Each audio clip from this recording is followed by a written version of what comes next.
Your local market. Countrywide.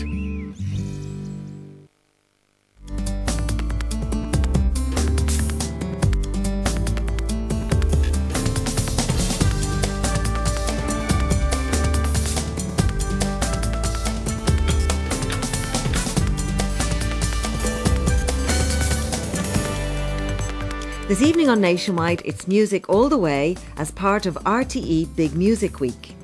We meet the Offaly schoolboy for whom Cheltenham and horses proved inspirational. And our first story takes us to the Midlands, where it was a song penned especially for the Cheltenham Horse Racing Festival that brought a schoolboy from Banagher in County Offaly to public prominence. His name is Mark Boylan, and since then he's appeared in Vicar Street and he has also toured with the High Kings. So at 14 years of age, things are really happening for Mark, as Helen McInerney found out. By day, 14-year-old Mark Boylan is an ordinary schoolboy in Banagher in County Offaly. And like many young people of his age, he's hoping to do well and get good grades in his exams.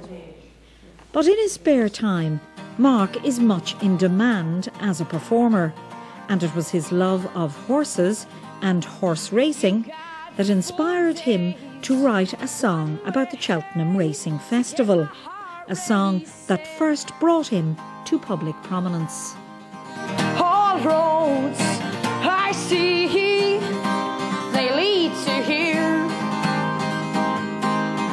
You gotta look up, stand down, so everyone can hear it out loud, 'cause you're proud. Love English in school, so I think they both go hand in hand in that sense.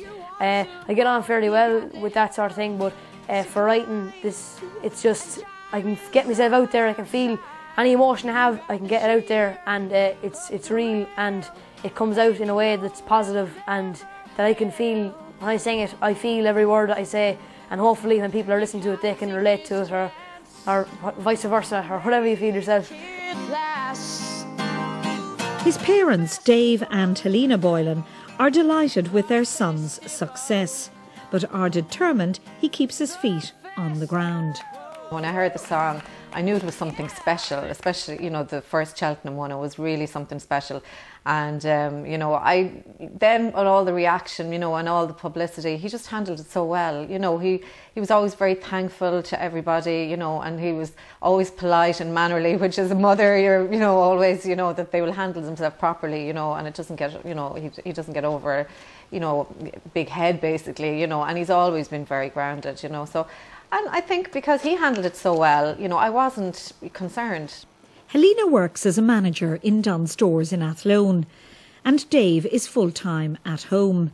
He taught Mark to play the guitar, but he says it wasn't long before Mark passed him out.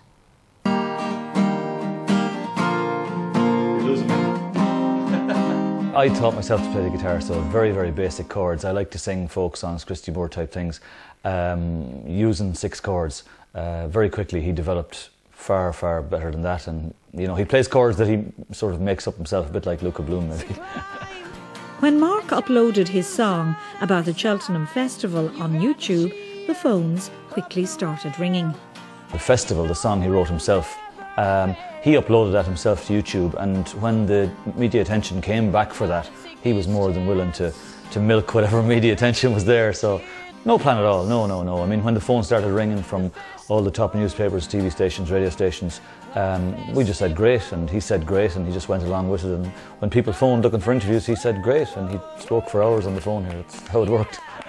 Mark, his mum and dad and little sister Holly were invited over to Cheltenham, where Mark rubbed shoulders with all the big names. I met Jordan, Katie Price, and that was a very funny experience, to be honest with you. She was a real character altogether. Lester Piggott was in there, the best jockey of all time, and I met him, and he sat down in his chair. He's a frail specimen at the moment, but he's a fantastic. He was one of the most inspiring people I've ever met in my life. And Sir Peter O'Sullivan was fantastic. To hear that crackly voice that you would have heard winning Grand Nationals left, right and centre. I met AP McCoy. he's myself and my sister Holly's favourite jockey in the world. You know, I think if you have a horse, he's the man you want on it. He's just fantastic. I met Claire Balding in the winners enclosure on the Tuesday, and I also met BBC's John Inverdale as well. I was on Channel 4 on the morning line, and I got to meet all the presenters and that, you know, and all the racing pundits, you know, John Frankham, all of them, you know. These people that I get up and I go on Saturday, I sit down in front of the TV, my Racing Post or Irish Field, and I sit down and I'm watching this, and it's fantastic to be knowing these people and being in first name, knowing their first name and they knowing your first names. His success with the Cheltenham song resulted in an invitation to sing at Vicar Street with the High Kings. But it hasn't ended there.